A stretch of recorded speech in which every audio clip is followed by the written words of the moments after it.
This episode of the Big Seance podcast is sponsored by Nuwati Herbals, herbal remedies from Mother Earth. Visit nuwatiherbals.com and use code BIGSEANCE, all one word, to receive 15% off your Nuwati Herbals order as a thank you. Again, that's nuwatiherbals.com, and Nuwati is Nuwati. So what tea will your host be pouring today? Find out a little later. And here's what's coming up on episode 149. Claire Broad returns. Yes, I've seen apparitions. Yes, I have experienced a spontaneous after-death communication, and I've practiced mediumship for 23 years. But, I think it still needs questioning. The impending doom that followed, that's the thing that always struck me. And I think a lot of people say this when they have premonitions. It's that impending doom that follows. It's a horrible feeling. You saw Jaws in your OBE? In my OBE, I could see what they were watching. It doesn't matter which religion you pick. What matters is, does it help you live your life in a fulfilled way? Does it help you live your best life? Does it give you contentment? If it does, then I'm happy for you.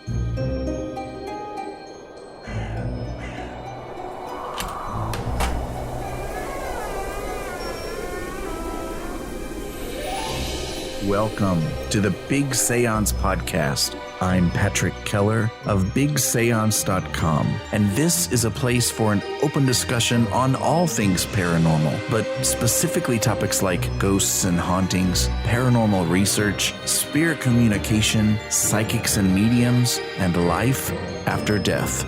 So basically, anything that pops up in my paranormal world. The candles are already lit, so you might as well come on in and join the seance. Want to know what I'm drinking today? Laughing Coyote tea from Nuwati Herbals. Or, as our Australian and British friends say, herbals. Yeah, I feel you judging my H's. Or my H's. Well, Laughing Coyote tea tastes great hot or cold, and is useful for when you're feeling lost or a little down. And since laughter truly is the best medicine, basically you drink it so that you're a happier you. It contains hibiscus flowers, ginseng, lemongrass, ashwagandha, oat straw, and more. So help me thank Nuwati Herbals for sponsoring the show by visiting nuwatiherbals.com and ordering some tea. And don't forget, you can get 15% off your order if you use the code BIGSEANCE, all one word. Thanks, Nuwati Herbals.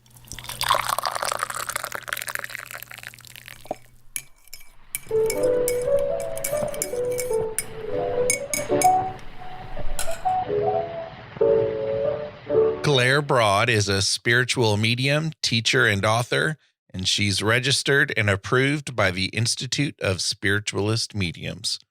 Her new book, What the Dead Are Dying to Teach Us, Lessons Learned from the Afterlife, according to the Amazon description, is a fresh and thoroughly modern take on afterlife communication.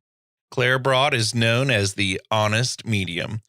In What the Dead Are Dying to Teach Us, Claire shares invaluable insights into life after death gained through her own experience, whilst also drawing on the most up-to-date scientific studies on consciousness.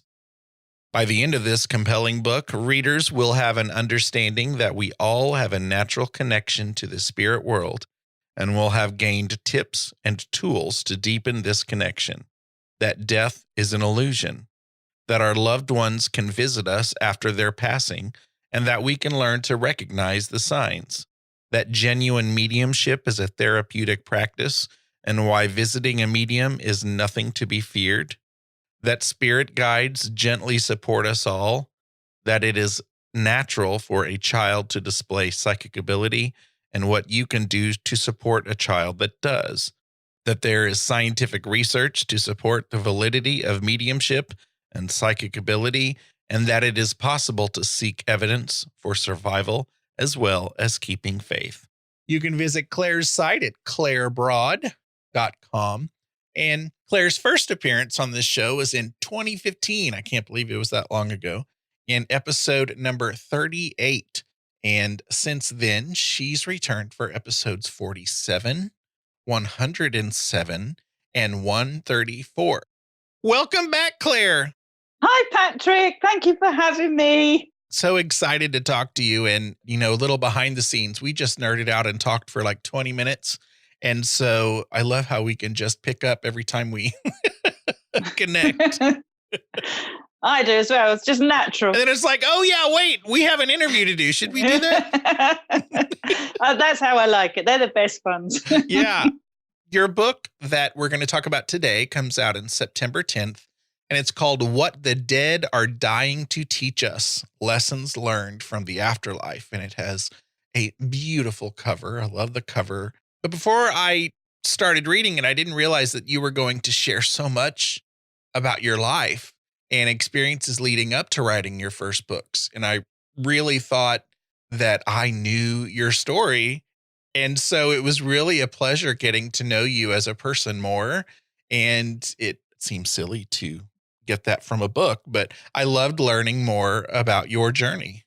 Oh, I'm so glad you could take that. And actually, it's quite nice to share it in a book because there's something about, for me as a writer, I've discovered that I love writing. I get a clarity of thought when I'm writing that I don't always put across when I'm speaking. So I know what you mean. It's nice to be chatting one-to-one, but you don't always share everything, do you? It's not until you sit and think about what you've done and how you got there that, the process unfolds. So I'm glad you enjoyed that. Thanks. Oh, yeah. And I guess it's kind of what I enjoyed about blogging when I was doing that, is because you can really sit with your thoughts and formulate it and really figure out, what you want to express and what you want to say and edit things if you need to.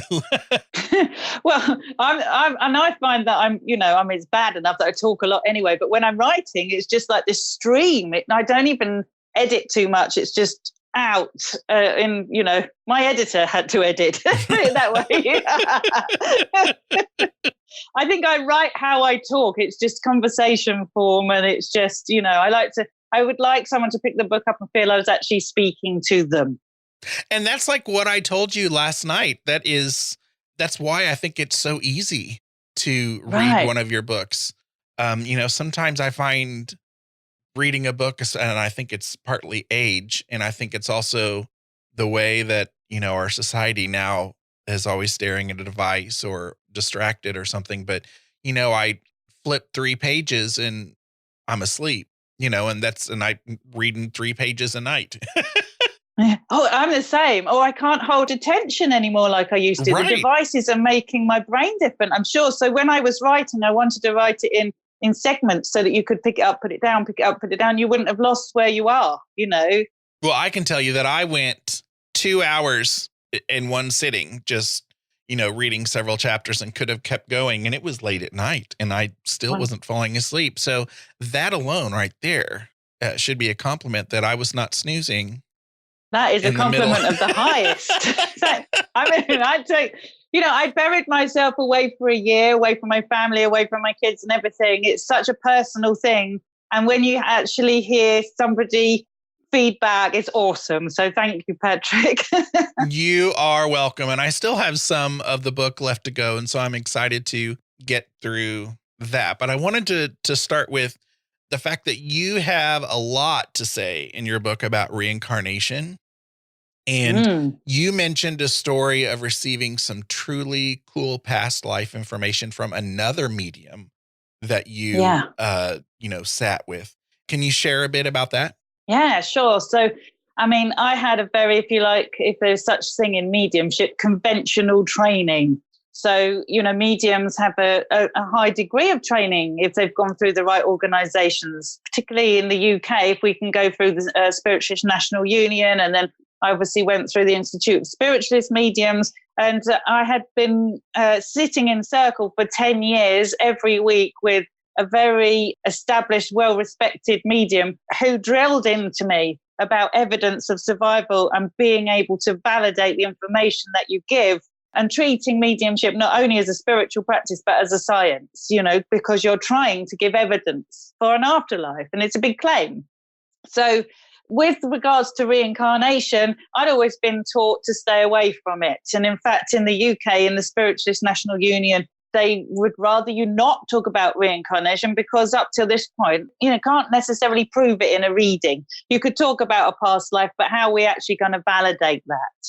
And yet I had an experience with a lady who, her name is Kathy Mingo. I was bought a session because a client of mine had said that I'd helped her so much and she wanted me to go along and have this session with Kathy because Kathy is an energy worker and more shamanic in her practice. She journeys in her mind. So worked very differently with spiritual practice than me. So it was a real eye-opener because as I went in to meet her, she started telling me all about my loved ones in spirit in the same traditional way that I would have done, working with my own clients, giving me fantastic evidence of survival. And then she started talking to me about people in my life now, why I was with them now, where I had been in a previous life with them, the roles that they'd had in that life, and why we'd come back together. And she named those people. She described their occupations. She told me their interests now in this life. And she told me the purpose of it was that I was here to write, basically, and that I could be with my husband because we were seeing through unfinished business from a past time, and that she tied it all up in a very evidential way. So I was left with the option of thinking, okay, if I can accept that she's described all my deceased loved ones so accurately and she's described my living loved ones so accurately, I really can't now throw away the stuff that I can't prove, like the past life. So it opened my mind up to thinking, no, I need to look into this. Plus, as I write in the book, I'd also had a dream as a child that made me wonder whether I had experienced a previous life, because it was such a strange dream for a young child to have that I was questioning the whole thing anyway, which led me down the road to looking into all the research, looking into the science, and particularly into Dr. Ian Stevenson's work. So I share all of that and basically pose the question, I do think there's a place for bringing past life information from the spirit world in, if you can back it up in the way that there is also evidence, or it's evidential or helpful. And actually, it was very transformative in my life because it helped me understand why I'm here, gave me context. So, yeah, I'm open. I'm put all these things to the test. I don't just accept them. But at the same time, when it's smacking you in the face, sometimes you just have to, put your logical mind to one side and think, I don't understand that. So I have to accept that what I had was a true experience and was accurate, whatever it was. Had you not researched your past lives before this or personally? No. I'd been offered a chance to go to have past life therapy done before, but I'd also been told by academics that the memory's not reliable, that false memories enter in there, that you have all of that problem with hypnosis and going back into past lives, and how do we know if it's imagination and not, and all of this. I'd seen the research of past life memories in children, which is very impressive, but I hadn't ever really felt like I needed to know my past life. And my own spirit teachers had talked about multi-dimensions and sort of lives that happen all at once, and there's no such thing as time and past lives and future lives and all of that. They touched on it, but I couldn't prove it. And because I had been trained to stick to the proof and not worry about what you couldn't give any evidence for, I'd kind of left it alone. But I've changed my mind now. And I kind of feel like we might need to move forward a little bit in that way into incorporating. Because let's face it, a lot of the ancient wisdom traditions have spoken about this for a long time. And my conversations with Dr. Julia Mossbridge, because she's an expert on time and and science. I mean, she's a big brain in the world, and she, listening to her saying there's no such thing as time, it doesn't behave in the way that we think it does, then I kind of feel like, okay, that, it's feasible. It's feasible. That's where I'm at with it. So I'm glad you found that interesting, because it's not kind of what you'd expect, really, is it, in a book about mediumship? But it does come up all the time in spirit conversations. Well, I think it's interesting because I had just had a conversation about this before I jumped into your book with the nerds in the big Seance Parlor on Facebook. And I just started kind of a debate. in there. And I think among people who are very interested in the paranormal and spiritual, not necessarily, established mediums, it's a very interesting topic and a lot of belief into it. And I think it's just, but I think, like spiritualist camps in the US, I think it's also the same way. They hesitate to even bring it up. But I wondered if your, main guide, White Feather, has confirmed any of your past life stuff, or if he would go out of his way to do that. I have asked. I did ask.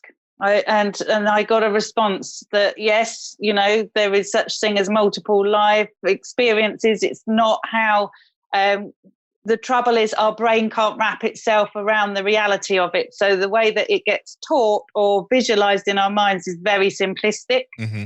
But he has mentioned to me that he and I have been incarnate together in the past, which is the connection there as to why he's interested in doing this work in this life.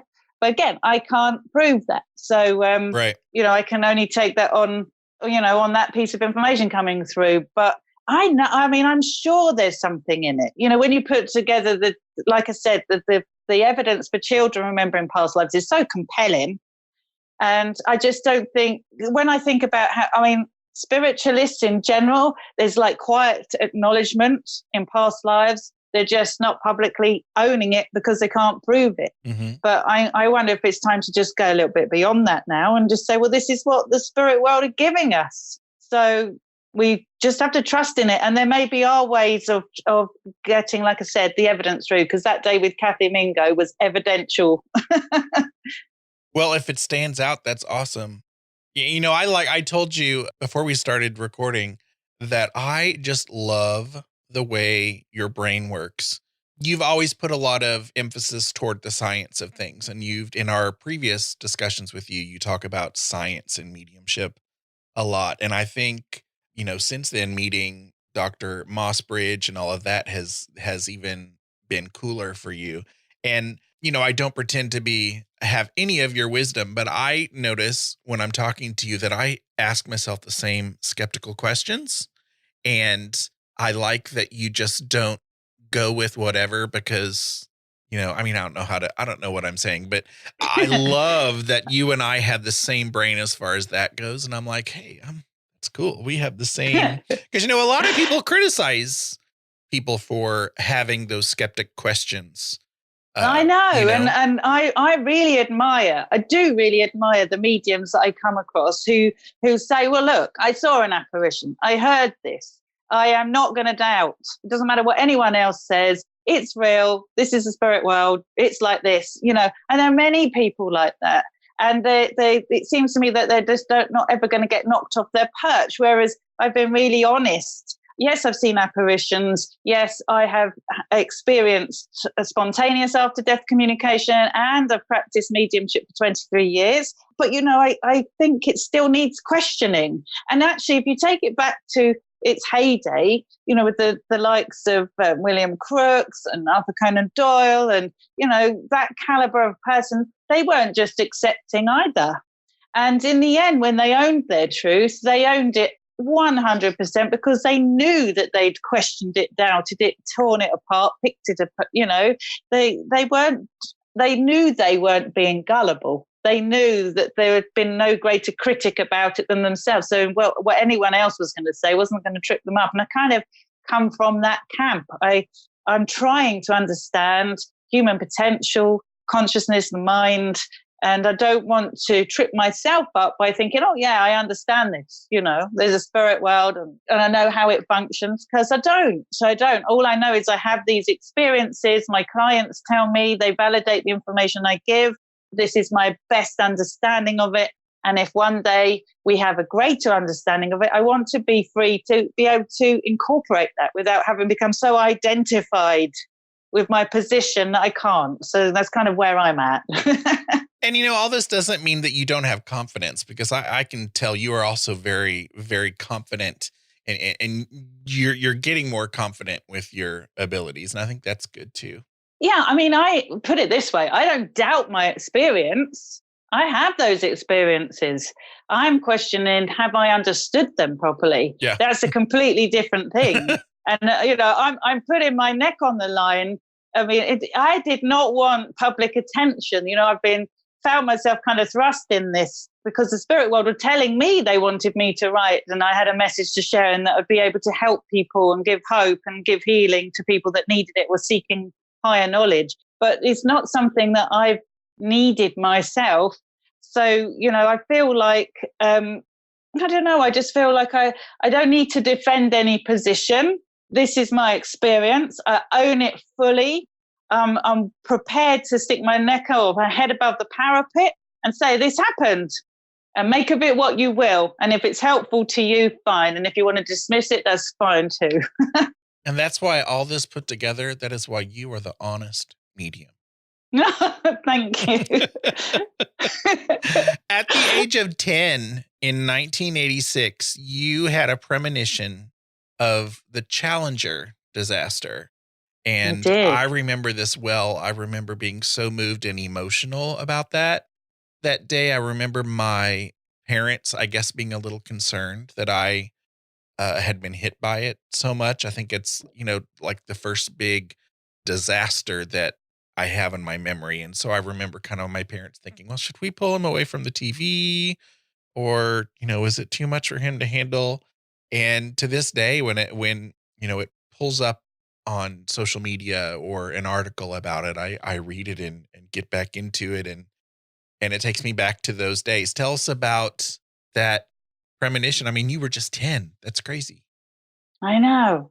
And it was so, same with you. Emotionally, the impact about it just stayed with me because I was a school child. And I really resonated, what's the word, empathized with the kids, because obviously in the Challenger, the teacher had gone up into the up with the shuttle, and it just really resonated. It struck me right to my core. And I wonder whether because of that, somehow some weird kind of time jump happened, because before all of this hit the news, I was walking home that day. I'd just finished school in the UK. So it was about, 3:15, 3:20 time. I was walking home, and just suddenly, I was all on my own, but it was just a sort of kind of grey day. I was fine, just in my own thoughts. And just suddenly I could see blue skies, and it was like a vision just took over my whole sight, and I could see a bird going up into the air, and then the bird exploded, and it just absolutely shocked me. But it was so quick and so sudden, and then it was the impending doom that followed. That's the thing that always struck me, and I think a lot of people say this when they have premonitions. It's that impending doom that follows. It's a horrible feeling. So I ran home and told my mum, I think something terrible is going to happen. Explained to her, and she just like, oh, when you get things like that, don't ignore it, and we kind of then just dropped it. An awesome mom. Yeah, I mean, because she made it okay, so I kind of just left it behind. But of course, then we switched on the TV a good half an hour later, and it all broke across the news. So there was a program called News Round in the UK, which was a children's news program, and it was on there, and it just all fell into place. I suddenly realized I hadn't seen the actual event, but something in my mind had seemed to have gone out before me and perceived it or interpreted it in that way, shown it to me in that way. And I didn't hear from the spirit world all the time as a child, but I had many extrasensory occurrences, psychic insights, which were informing me that there is much more to our reality than we understand. Now, yes, it was a sad event, and I'm sure it affected you emotionally like it affected me watching the news of it. But, inside, were you either thinking, well, this is kind of cool? Or was it like, man, having this ability sucks? I mean, what? Well, the mercy of it was I didn't really have the emotional maturity. I mean, at 10, you don't really have empathy. I don't believe the brain actually develops empathy until you get into teenage years. So the weird thing was, once I realized what it was, I kind of could just think, oh, that's what that was. In the most selfish of ways, it sounds terrible now, but as a child, I was thinking, thank goodness I know what it is. I haven't got to walk around worrying that something else is going to happen now. It was more that kind of feeling because it had happened. You also had, and I know I've had some dreams that were, well, I guess I should back up because you say that you have extreme dreams your whole life and they're very vivid and you always remember them and you remember all the details, and that is so not me. But I know that probably in adulthood too, but also in my childhood, I would have dreams where I was flying, and I remember they were so very cool. But you say you've had OBE experiences, out of body experiences, where you were as a child flying through your house, and and that seems so cool. And you said that there were loud cracks that you'd hear, and that would sometimes be startling when you returned from those experiences. Yeah. So again, I mean, it sounds like I had just like this really weird childhood. This is all in the context of an actually really ordinary life. And I didn't ever really, it's only in retrospect, as I look back, I realized what they were. But at the time, I just, again, as a child, just accepted these really cool experiences. I absolutely loved them.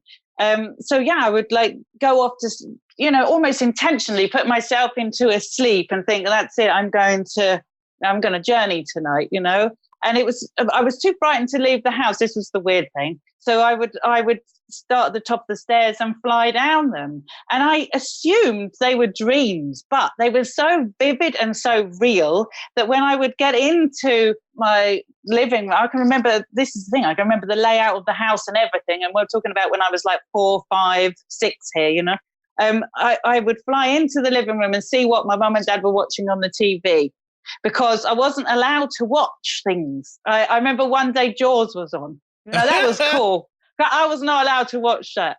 You saw Jaws in your OBE? In my OBE, I could see what they were watching. So, but of course, I was not allowed to, and, I was in bed well before any of that was on. They would never have let me watch anything like that.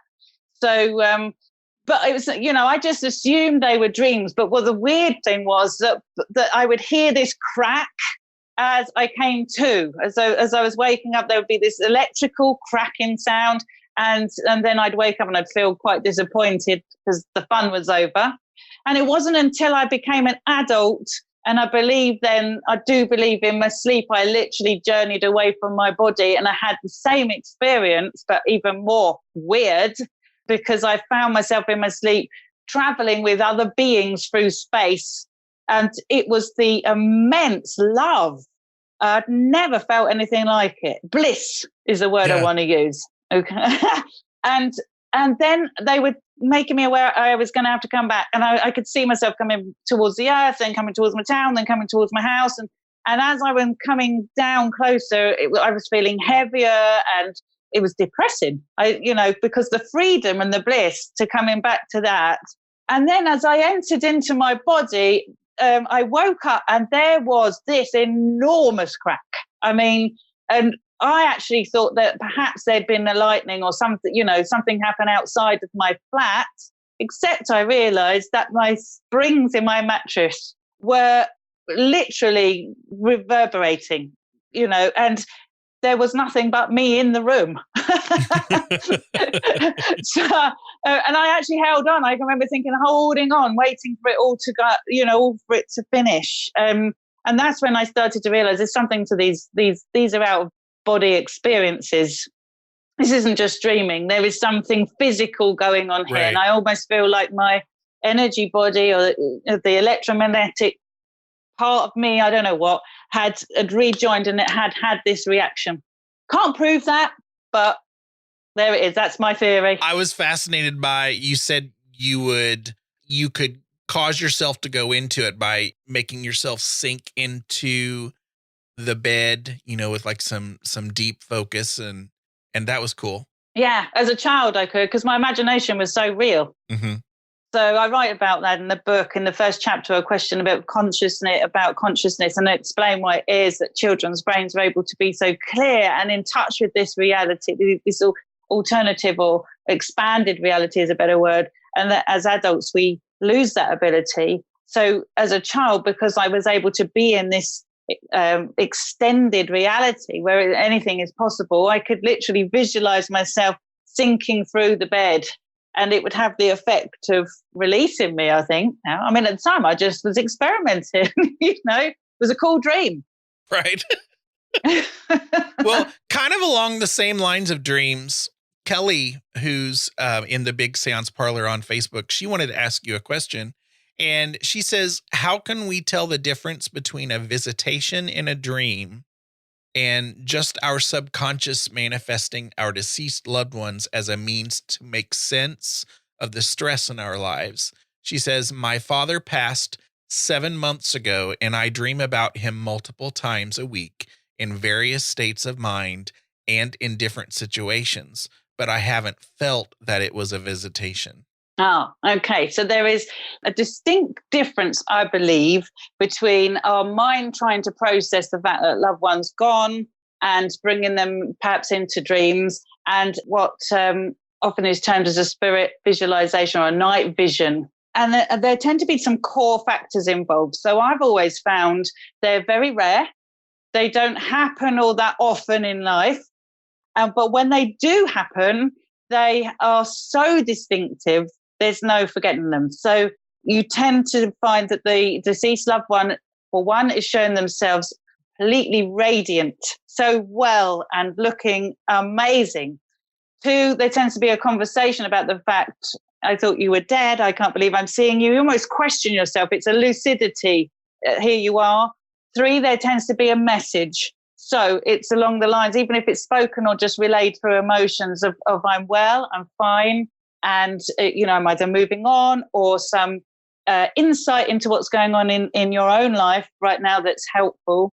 And again, it's like I was saying with the other dream, it's the intense emotion that follows. It's just not like usual emotions that you experience in waking state.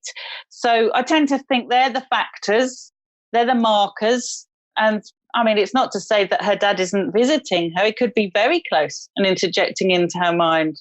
And it could be a little bit of both. It could be her missing him, and it could be him being there. But it tends to follow that format, I think, from what people have told me. And either way should feel very comforting, I think. Absolutely. No matter how it comes or what the reason was. We don't understand consciousness. And I think it's John Lennon there's a beautiful quote by him talking about the fact, that he believes in dragons and anything, because, until it's proven different, then why not? Because we don't know what the imagination is. And so dreams and imagination and just the mind in general, these realities, even just in our dream state, they are so real. They're a part of our experience of life. Who's to say they're not real? They are. Different kind of real to the material waking state, but they're real. So, I just think we need to sort of broaden our understanding of what consciousness and awareness and intelligence is, and recognize that there is much more to us than just this material body. Our reality really is all expressed through our mind, and that's where spirit comes in. So it's fascinating. What's the difference between a spirit guardian and a spirit guide? I wouldn't have known there was a difference. Yeah, well, I mean, it's a technicality, isn't it? It's a word, but there is a difference. My spirit guide, Whitefeather, has explained to me that he was a spirit guardian, which kind of struck me because, again, I've always just said spirit guide. But the difference being that he has been there since my birth. So knowing that I'm coming into this world, if you like, knowing that there's work going to be done together, he has watched my growth and stayed there the whole way through.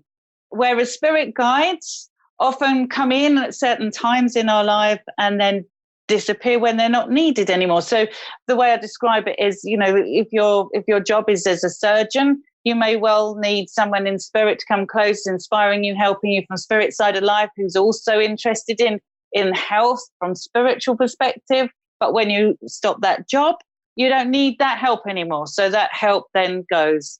And it's not uncommon for mediums who have channeled spirit communicators and spirit guides for that spirit guide to say, I'm only here for a short time, and then when I've given my information, I'm going. So there is a distinct difference. Both have been incarnate, though. Both have been living in physical lives to understand what it's like here, and just giving us the benefit of their doubt. But one seems very much, the guardian seems very much invested in you as a soul, seem part of your soul group, if you like, whereas the guides are like teachers. They come and go and move on to whoever needs their help. That's the difference. Like your recent book with Teresa Chung, you offer great advice. And I remember discussing this with you when we talked to you and Teresa about that book. But it felt so good to see this and read it. And I really think people should look for this information.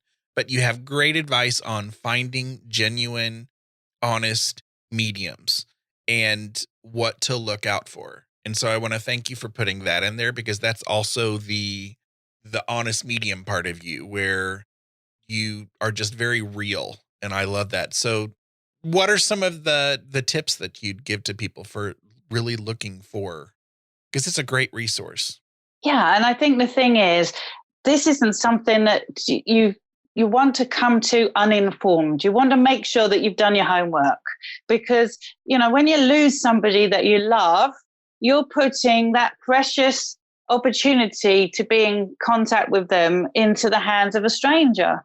And you want to know that that stranger is going to appreciate and nurture and treasure that connection as much as you are. And that they're not just doing it for personal gain, or that they're not even that well educated, that they haven't even, put in the time to train to become good at their skill. It's not always that I don't believe that there are that many fraudulent mediums. I think, if anything, there are some very poor ones make up the big amount, rather than out and out fraudulent ones who are there to literally rip you off, make a load of money and disappear. I'm not saying they don't exist. They do. They've always existed, just like in any industry.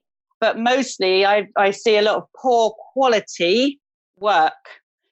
So really, when you are looking for a medium, you want to make sure you're kind of finding somebody who is high up in the quality range, rather than just mediocre.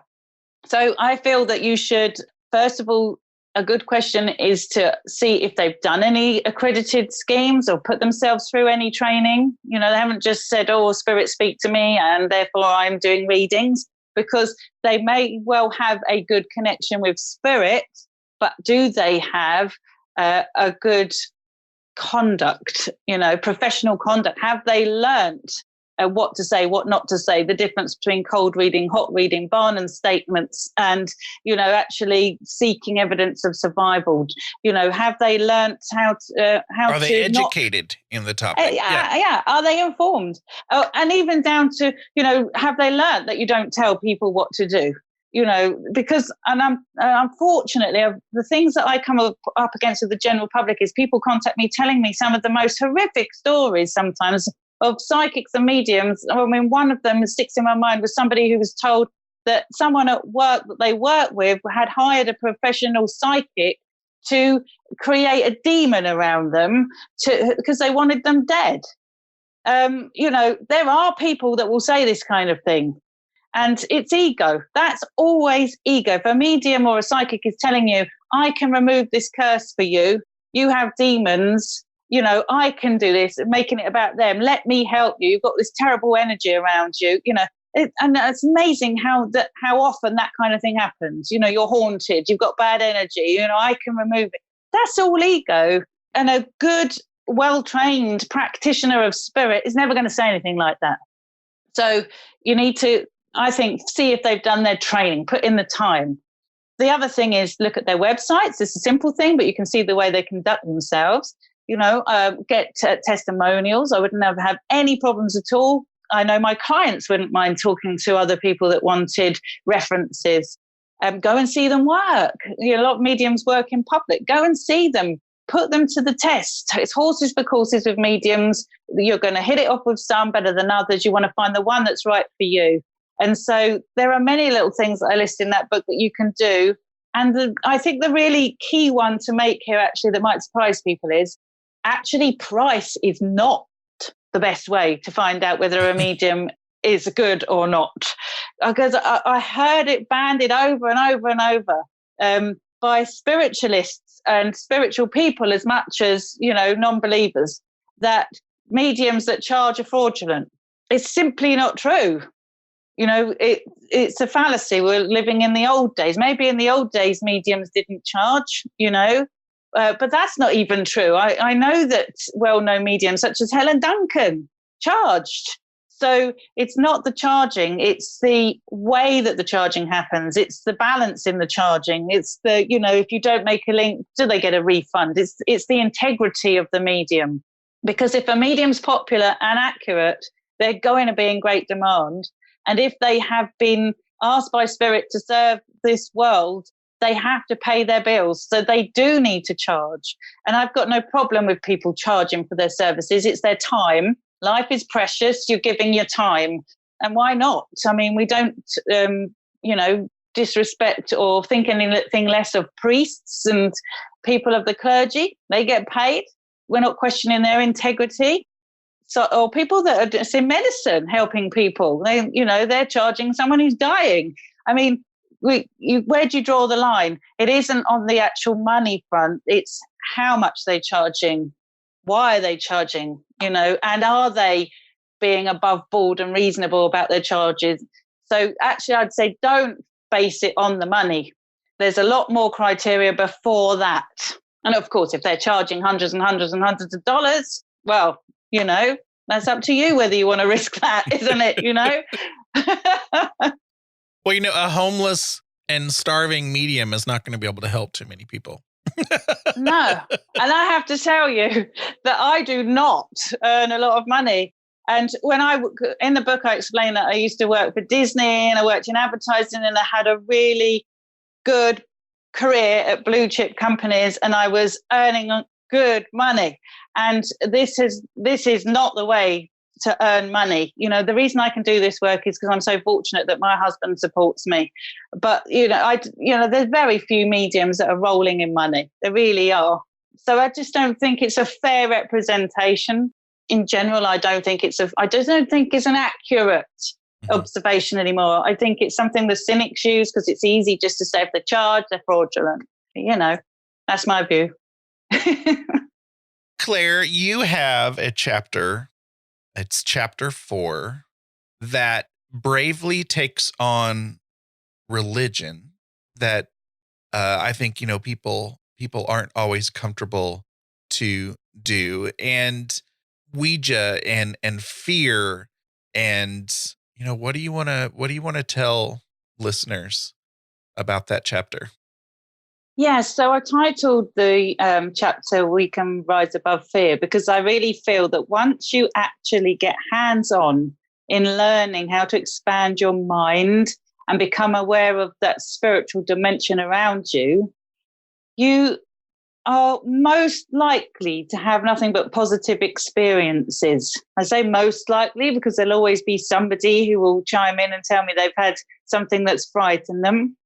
But there are, I think, 3 key areas in which people, if they do experience anything that's fearful to them, there's these 3 key areas that kind of chimes in or resonates with. So one of the biggest things that people ask me, believe it or not, I actually have quite a lot of Catholic, people that are Catholic in their own faith coming to see me. So there's many Catholics that come and see me for readings. And it's because I believe that they have been taught all their life that these higher beings exist, angels, guides, however you want to look at it, and the afterlife is there. They just are questioning now. It's not enough for them to just have faith. They want to believe, or should put it the other way. It's not enough for them just to believe. They want to have a faith. They want to absolutely know there's something in it. But I get a lot of questions like, is this safe for me to do this? I'm not being a very good Catholic. Clearly, I'm making contact with you and my priest has advised me against it. And, am I calling up the dead? All that kind of fear-based teaching that has come in, if you like, traditional Orthodox religion more recently, I try to address in the book because actually what I try to present, and I do it through Christianity, because in the West, that's the predominant religion. But I make it really clear throughout the book that I'm not just focused on one religion. I'm doing it across the board here. And in fact, I share quotes from all the major religions in the book, because for me, they all lead back to the same source. They're different routes back to the same source, back to spirit. So they're all valid in their own ways. But I address Christianity because it's an example of what I'm trying to get across. And that is that when you take it back to ancient times, to the development of Christianity in the early days with the Gnostics, and, at the time when Jesus is around, they were learning how to do these things. There is deep mysticism in all the world's scriptures. And when you understand that, you can start to feel at peace with what a medium is trying to say to you. No one will contest that Jesus is the teachings of Jesus. I was speaking with spirits, removing demons, healing, all those things that mediums are taught, and that he was teaching his disciples to do that, everyday people. So it obviously wasn't something only he could do. And he was saying that, if you believe in what I'm saying, all this and more is open to you.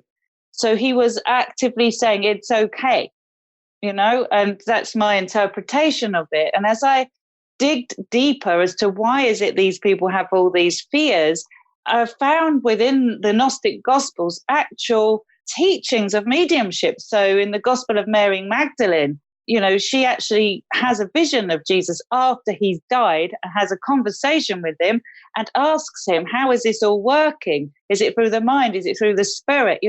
How does mediumship work in essence? It's all there. It's just that we haven't had that information given to us. So if we go into a church service, we're asked to pray, we're not taught how to make that connection with spirit.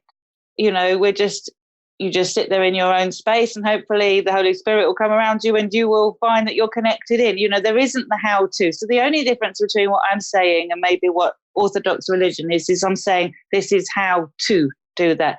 I don't believe that any of what I do conflicts with any of the religious teachings. And in fact, as I've studied ancient scriptures myself, I've realized that it all gets backed up. So I just say to people, it's all there, whether it's in the Kabbalah, whether it's in the Gnostic Gospels, if you dig far enough back into your own faith, you will find it being practiced, because that is the whole thing. We are spirit. We are part of something bigger than ourselves. And all mystical teachers have tapped into it in order, half of the Bible is channeled. It's channeled works. So we don't need to fear it. That's my take on it. But whether it helps people to feel more comfortable, I've found it has. And then obviously part of that is because we've been taught that, if you go and see a medium or a psychic or something, that they're more than likely fraudulent. I understand that the answers should be found yourself. And that's what I'm trying to teach people. See what mediums can do and then realize you can do the same. Don't put your power in someone else's hands. Come and learn how to do it. So in the book, I also tackle how to spot a fraudulent medium, or at least how to spot quality mediumship. And then the last thing I tried to tackle is most people then, if they're okay with 1 and 2, which is, have I got over the fear of fraudulence? Have I got over the fear of my religion? Then the last question they have is, now I'm frightened to open the door between myself and a wider dimension of reality that I don't understand.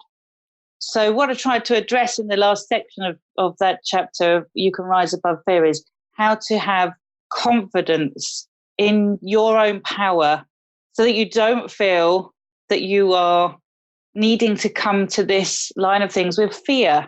And what I teach is that intention is everything. Absolutely. Your heart and your state of being is everything.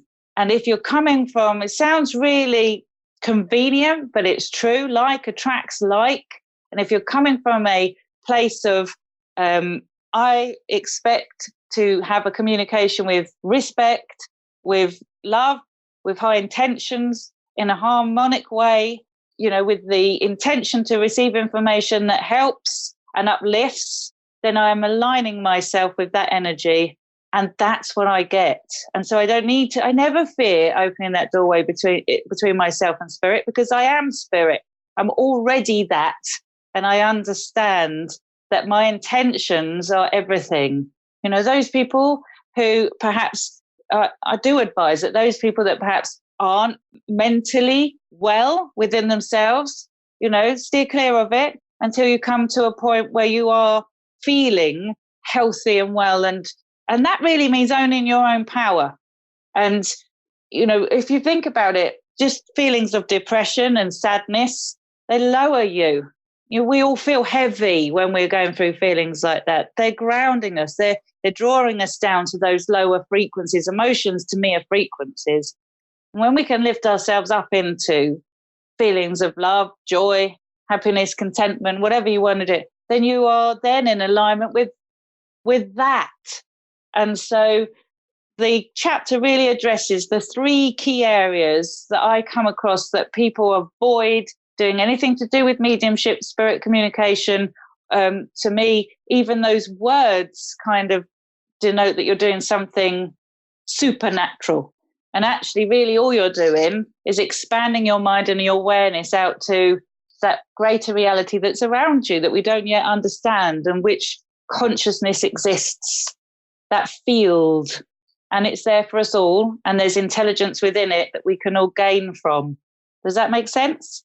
Yeah. And it is interesting, isn't it, that coming from a faith tradition that will have something like communion, where you are, I guess depending on what church or what your belief is, but you really are believing you are having the body of Christ or drinking the blood of Christ, something incredibly weird like that. Or even just, if you really think about it, that's kind of bizarre. Or just the act of praying in general, those things, if you can't, those are very paranormal, supernatural, and how people don't just translate that and say, well, why can't you just get information from a medium or use some other kind of tool? Because, those things are kind of weird. Why can't you do some paranormal stuff?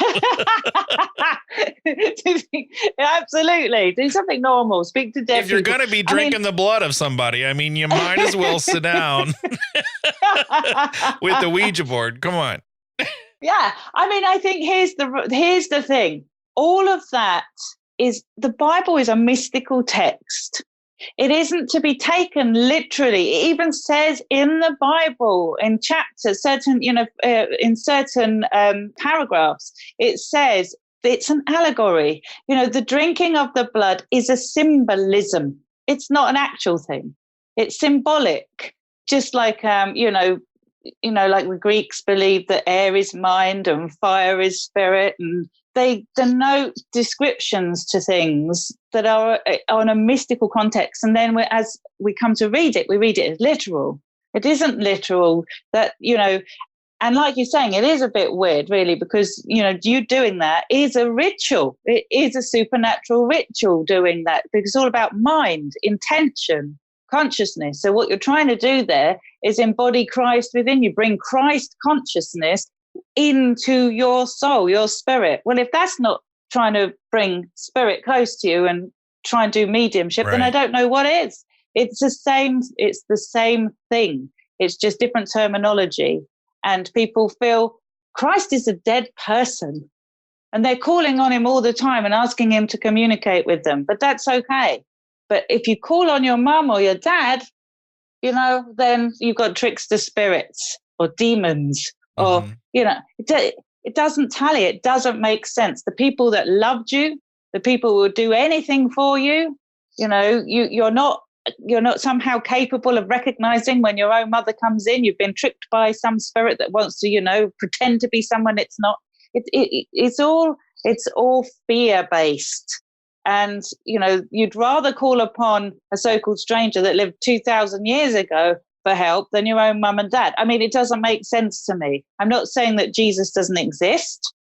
I'm saying that, and I believe these ascended teachers and wise people have existed throughout the whole of history. And I get so much now from reading those ancient scriptures and teachings, myself personally.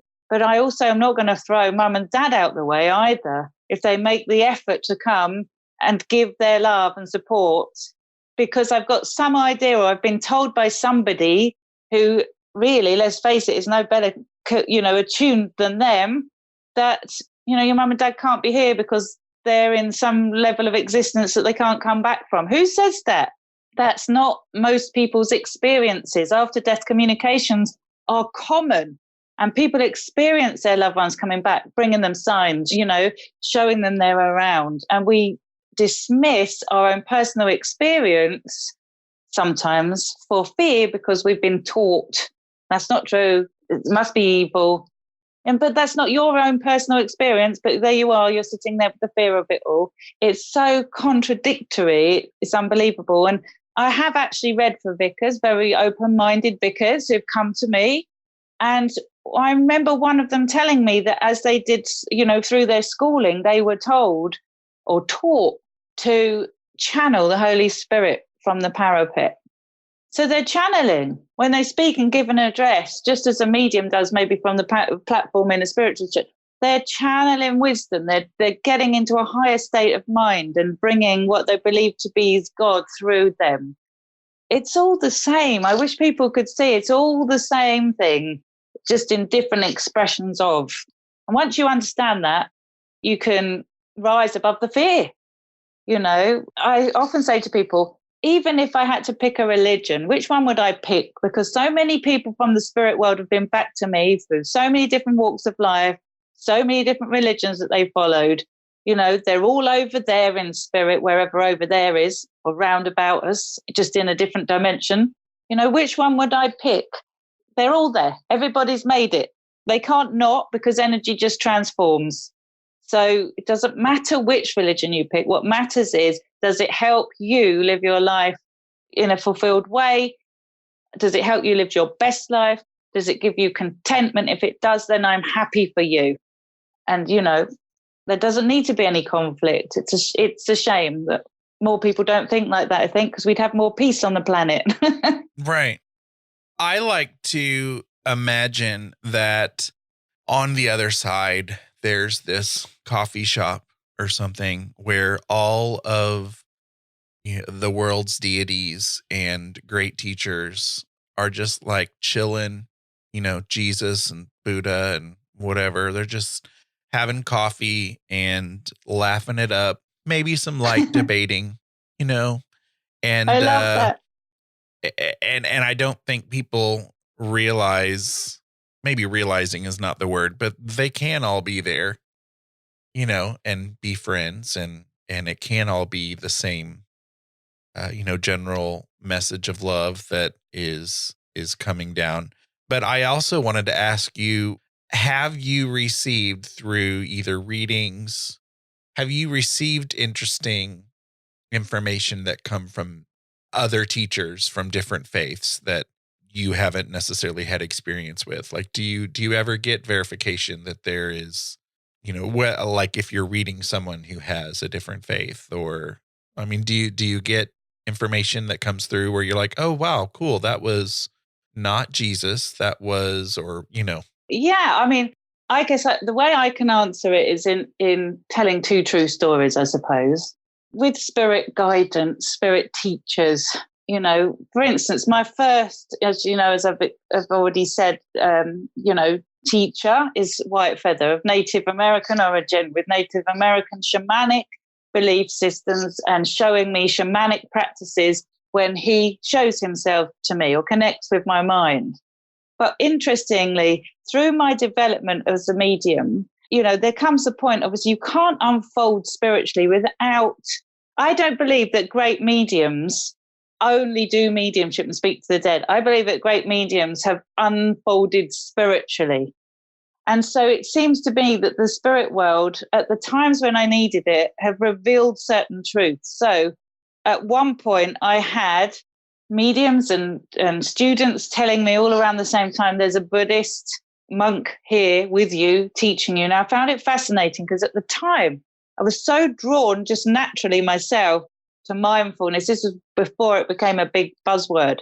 To mindfulness, the Buddhist philosophy. I remember reading also like the Tibetan Book of the Dead, and I just becoming so drawn to that philosophy. I realized that guide had been influencing me in that way to get me to understand that way of thinking. There isn't just one way of thinking. This is what I mean. And you find that at the core of it all are the same teachings, lessons. Mystics don't have a problem with each other. They're all speaking the same language, doing it in different ways, or, finding their own path. So I realized, it doesn't matter which spiritual text I follow. What matters is the core truths under them. They clearly all have value because I'm being shown them in different ways. And then one day I was really shocked because I was moving home, and as far as I was aware, the house move was going through fine. It was going through very quickly. It was we weren't expecting to move home. It just suddenly started to happen. As circumstances do. This house came up on the market. We decided we'd go for it. But in the middle of the night one night, I woke up. I felt I'd been woken up. That was the weird thing. I felt like someone was waking me up, trying to bring me around. And as I opened my eyes, there in front of me was I'll never forget it, the most beautiful light, 3D image of intricate lace of lighting all weaving through each other in beautiful white light. And in the middle was a picture of Ganesha, who is an Indian deity. So there was the elephant image with the arms and the legs. Now, I didn't know who Ganesha was. I just saw this elephant, arms and the legs, and it was just hanging there in front of me in Technicolor. The elephant was with a magenta third eye gem there. And I'm saying out loud, what does this mean? I don't understand this. What are you trying to show me? Well, as it turned out, the next day, the house move started to go all very pear-shaped. We'd invested lots of money, as happens in the UK. You have to invest in your money first before the sale goes through. And it all started to fall apart. The buyer nearly pulled out. It was very stressful. And I had jotted this all down in the middle of the night because it was so real. And I was looking up on the internet, elephant with arms and legs and magenta, just typing that in. And that's where I saw this image of Ganesha come up. And it said on there that Ganesha is an Indian deity associated with the removal of all obstacles. And so I was wowed because the spirit world had shown me a spiritual teaching, a deity, a spiritual God, half elephant, half man God, in order to get the message across, going to be okay. I mean, that's not that I didn't worry for the rest of the week, but, they were trying to let me know they're helping to remove obstacles. And there were so many obstacles up to that completion. It was unreal, but it all went through. And so I'm telling that story because the fascinating thing for me is I grew up in a Christian country through a Christian family and an atheist. My father's atheist. My mum went to Church of England. I had no idea about Indian philosophy, religion, or anything along those lines. I certainly couldn't tell you what the Indian gods meant. And I know he's a popular one. Now I know, but at the time I didn't know. And yet the spirit world were able to give me not only an image of something, sacred from sacred religion, but powerful meaning behind it. That, to me, was powerful. That's when I started to learn. They are showing me there is meaning in all of these scriptures, teachings. When you get beneath into the actual teaching of it all, the depth of the mystery, it's valid. Doesn't matter which way or shape we go here. What matters is we're all part of this amazing life, but we have got no idea what consciousness is, what reality is, and the intelligence that exists within it. So how would I pick a religion? The spirit world aren't showing me that one religion is above another. They're showing me that they're valuable, but we have to transcend the control and the fear. And once you become in tune yourself with spirit, you really see the depth in the teachings. And I think that's the thing. I write in this book, actually, that, I'd got to a point as a teenager where I just said I'm atheist. I don't believe in a man sitting on a cloud, judging me for the choices I'm making. And it was the spirit world, ironically, Patrick, who started to show me insights and bring me back. Hang on, you're missing something here. Don't throw baby out with the bathwater. These teachings have come about for good reason. Look into that, look into that, look into that. So now, for me at the moment, the Hermetica, the Emerald Tablets, it seems like it really goes back absolute eons here. And there's nothing new under the sky. I really believe that. But we, just like if I was a child and picked the Bible up and I would read it literally and I'd read it as a story or a fairy tale, now I can pick it up and take depth out of it that I didn't even know was possible. And that's what I'm trying to say, that level of tolerance. It just doesn't go together, that opening your mind up to the spirit dimensions means dismissing your religion. It doesn't. It can be complementary so long as you're open-minded and haven't been controlled and programmed to believe one certain thing, That's where I'm at with it all. That's beautiful. I can tell you that when I've received judgment from people for whatever reason, but even if it's from, kind of pulling away from organized religion, from growing up to being interested in paranormal or spiritualism, I tell people I'm closer to God now ever than I was when I was growing up with dogma and an organized religion. And so I don't understand how that can be a bad thing, No, it isn't a bad thing. Anything that leads you to love, how can that be a bad thing? And this is what we can only hope, can't we? That by speaking our truth, this is why I've put my head above the parapet, pardon the pun, because to speak my truth so that somebody else who's having similar experiences might recognize I've had that. I've experienced that. I don't need to fear this. This can support me. This can give me a happier life.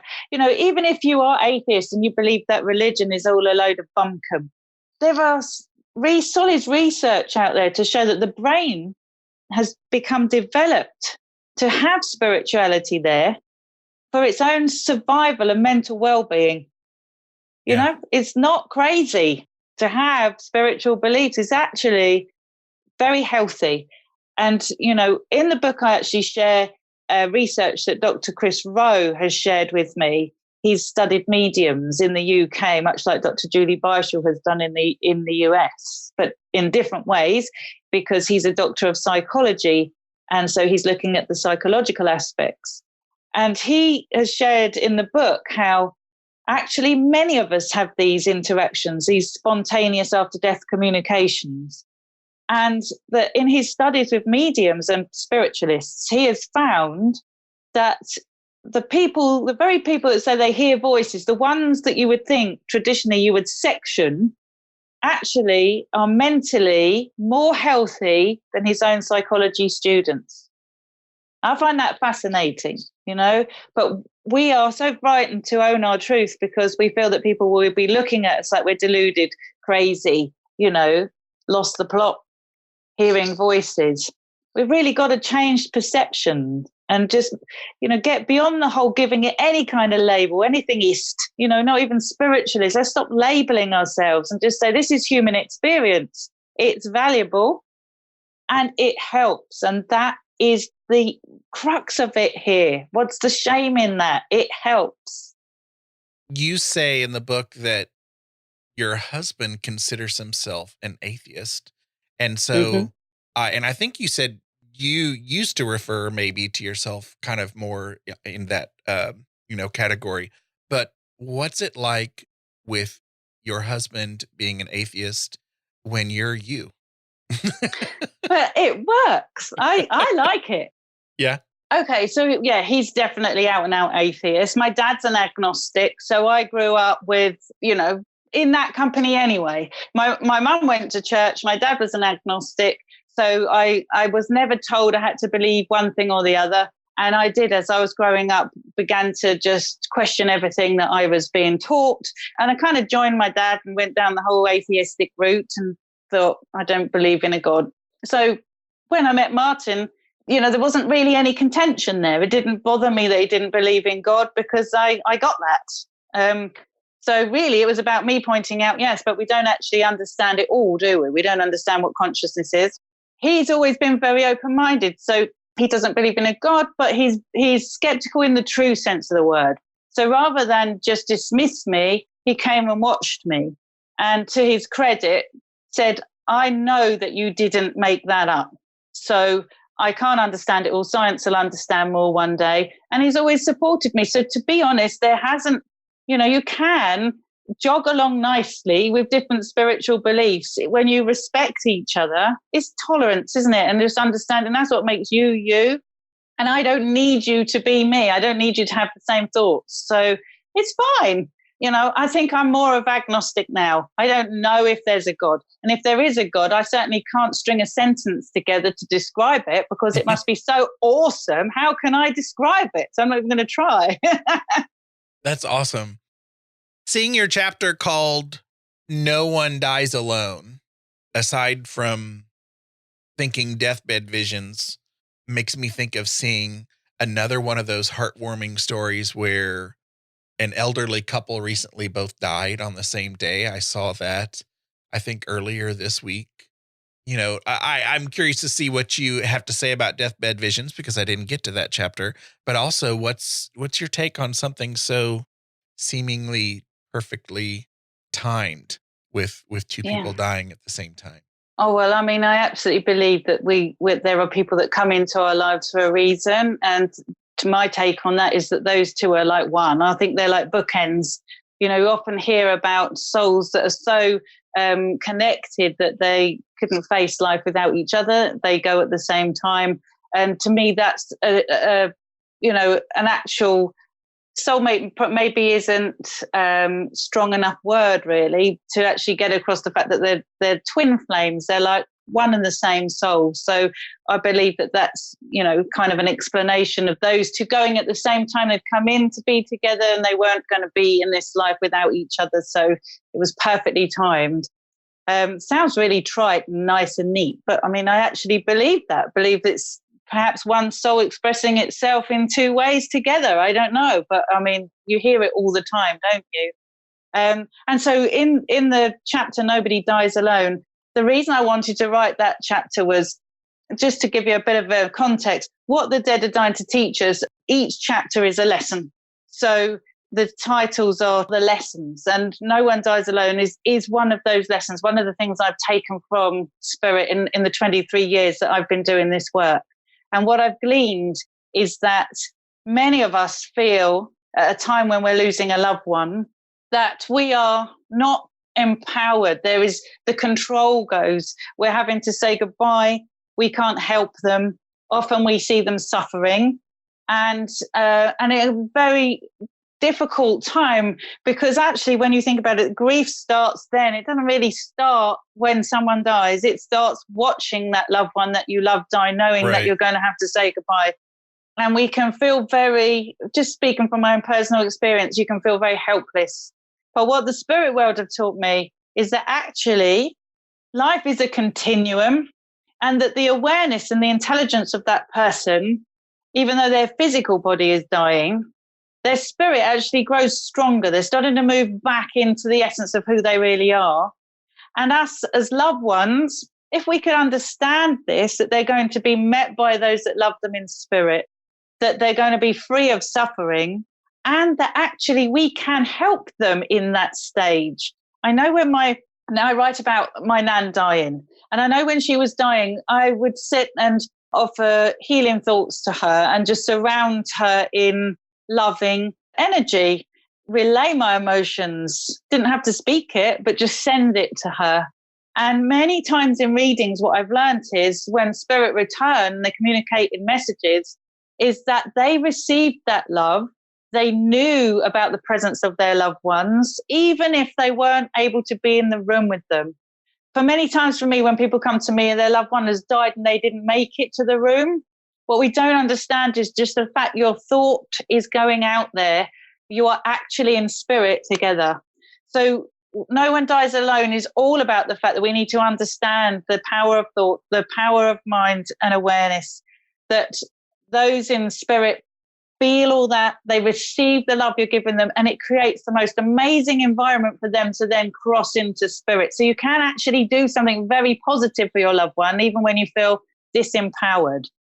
And I also write about, in that chapter, about Dr. Penny Sartori's work about watching people who are dying, who see loved ones, who report having their loved ones come close, and spoken to many people that work in palliative care who've told me that, they know when someone is going to die because they start talking about their loved ones coming back to be with them.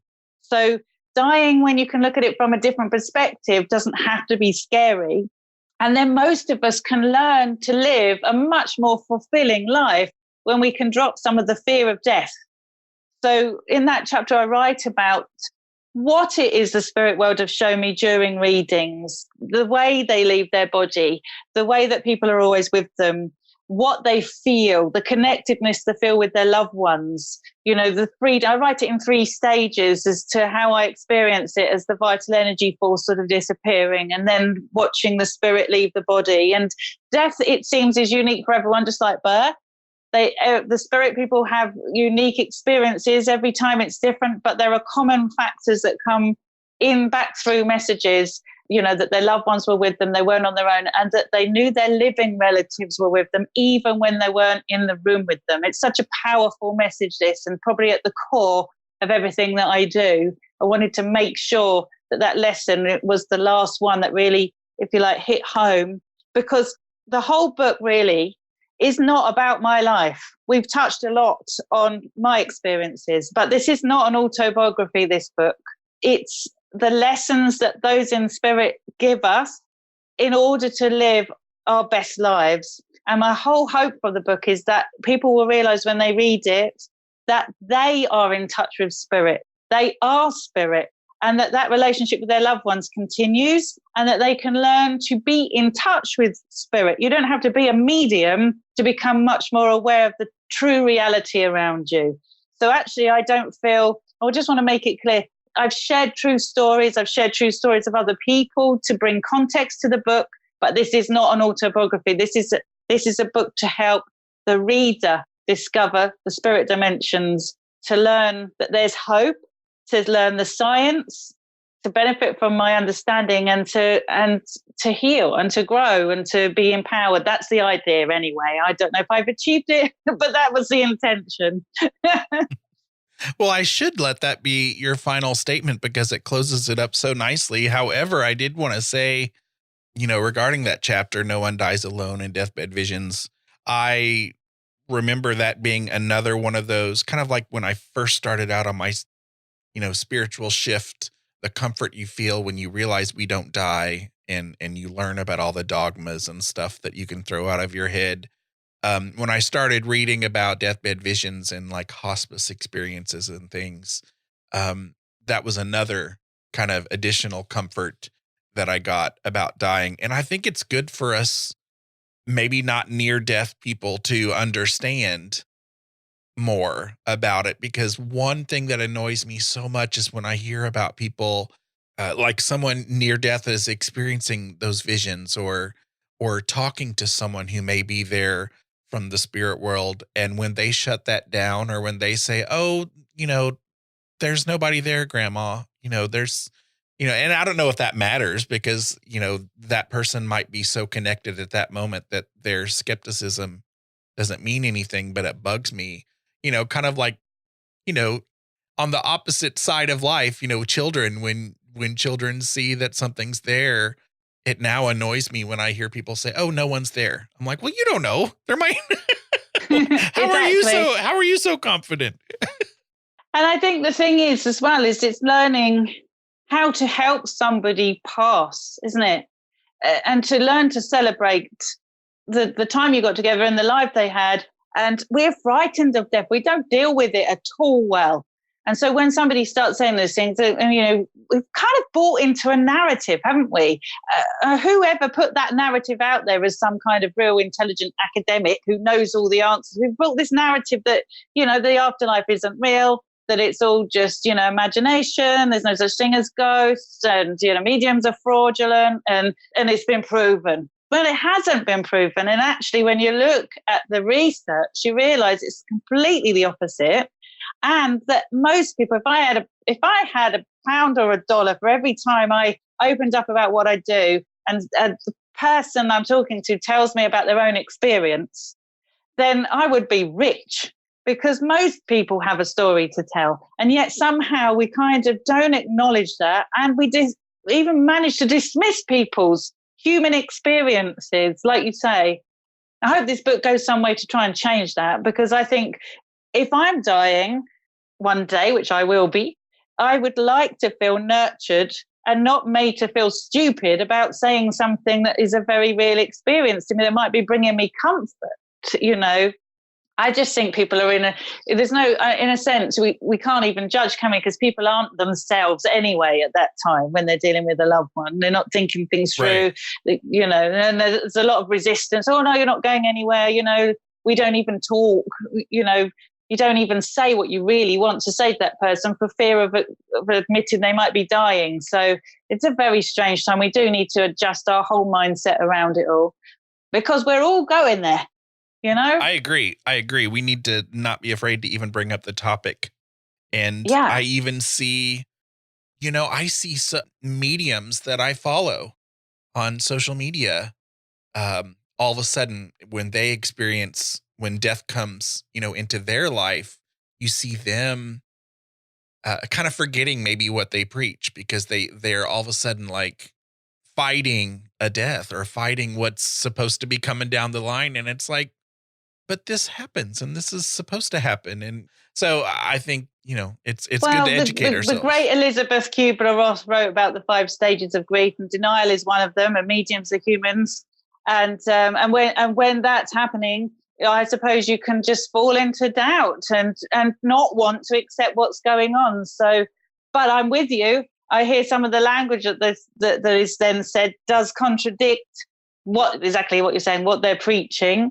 In my own life, I can only speak from my own personal experience, but when my dad's mum died, I've never felt frightened around any of my loved ones when they're dying, as in not knowing what to do. I think a lot of people feel like they don't know how to be, don't know what to say, don't know, what they should be expressing. I never have had that because I'm not frightened of death. So in a sense, I feel like I want to create the most wonderful atmosphere around this person while they make this amazing adventure. That's the way I come at it. And I can remember with my dad's mum, the nurses at the end, after she died, came in and said that my family, me and my sister particularly, had taught them how to handle death with the patients, because we'd been singing to my nan. She loved music. She wanted that all around her. So rather than crying and losing it or not speaking, we'd been engaging with her right up to the last and just creating this very loving, beautiful environment around her. And they thanked us. So that's always stayed with me, because it made me realize that in hospital people are fighting to save lives, and they don't know how to give someone a precious experience at that time. So I'm of that mindset, and I would love to see more of that. Claire, why don't you give us tell us what's coming up in the future, if there's more books in the works, and, where to find you and all that. Lovely, thank you. I'm focusing on this book at the moment because I have written books back to back for the last 3 years. I've no doubt I'll write again because I absolutely love the process. But for the interim, I'm going to be doing much more about getting out into the public. I've got quite a lot of events coming up, which are all going to be listed on my website. I'm out there on social media, trying to do more videos and educate people. I have been involved with Watkins Book, who are publishing What the Dead Are Dying to Teach Us, part of an academy they're running there, where they're going to be offering training from spiritual thought leaders that people can learn from. So that's something that's coming up. And there's lots of things, talks at Alexandra Palace in the UK, and many, many things. I'm so busy, I don't even know. My head is spinning. Busy. But my website's www.clairebroad.com. Come and find me on my Facebook page, where I interact with everybody, and just so much exciting stuff coming up, where I'm just trying to bring people hope and expand people's awareness and seek together. You rock again, Claire Broad. Thank you, Patrick. So do you.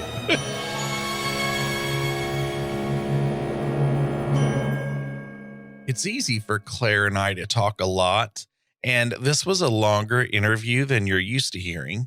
But believe it or not, if you're a Patreon member, there's actually more of the interview that I didn't include here, just due to the length of the episode. And so I've shared that bonus portion of my interview with Claire for my Patreon Paranerds at patreon.com/bigseance. Thank you to the following super Paranerds who support the show at patreon.com/bigseance.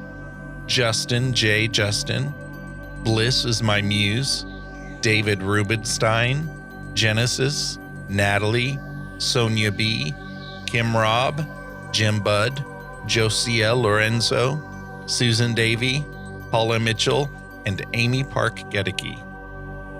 My supporters at the Parlor guest level, who can be found at bigseance.com/parlorguests, are Linda of shimmeringmoons.com, Denise Sia of Mystic Moms Paranormal, James Wilfong, Glenna Becker, Diane Rax, Nettie, Joni Kuntz, Sylvie, Jeffrey Peck, Dina DeCastro of Dina DeCastro Astrology, Peggy Hagen, Sharon Bowles, Marion Hover Clairvoyant, Bruce Williams, Christopher Kohler, Lana and John of Carbon Lilies, Anna Frias, and Norman and Linda Keller.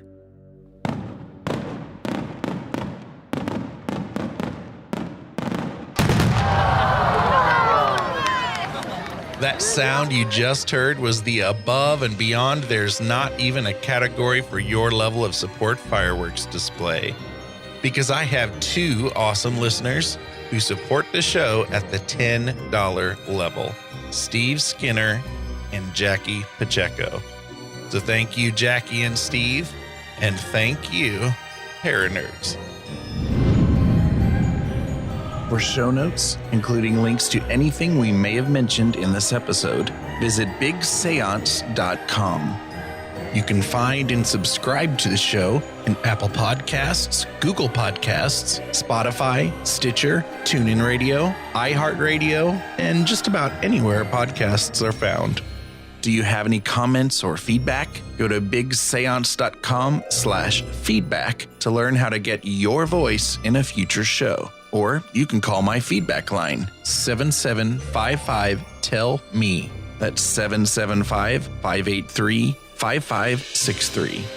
Interested in learning how to promote and share the podcast? Go to bigseance.com/share. Thank you so much for listening. Unfortunately, it's time to blow the candles out, but we'll see you and light them again next time.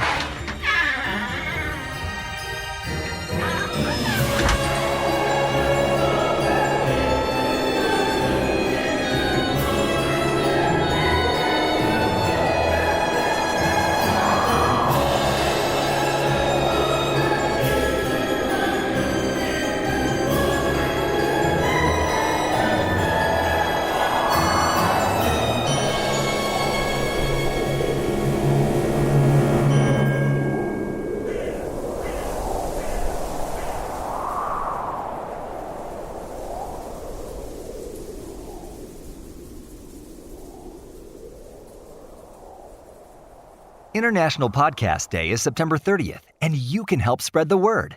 You may be asking, what can I do to get involved? It's pretty simple. Head over to internationalpodcastday.com and check the suggestions. Then use hashtag International Podcast Day to join the conversation. You can reach out and connect with other podcasters, listeners, and your favorite podcast hosts. Remember September 30th, International Podcast Day, a day-long celebration of the power of podcasts.